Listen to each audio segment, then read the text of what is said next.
Hello guys, today I'll be showing you how to make a table saw.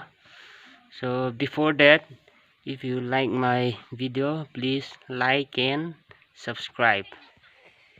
Here you have to make a table like this, and then you need to buy a circular saw cutter.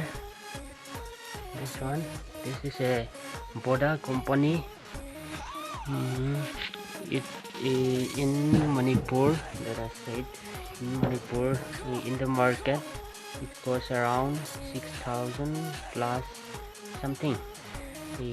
Maybe actually this one I could get at around 6,300 rupees.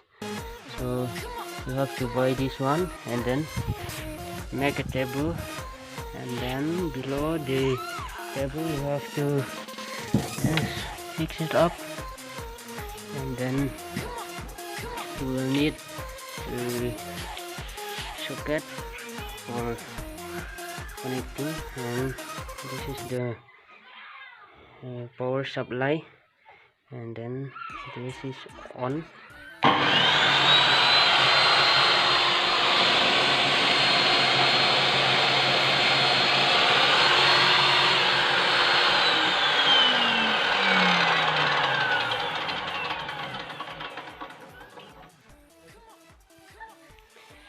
Okay, thank you for watching my short videos everyone. Bye.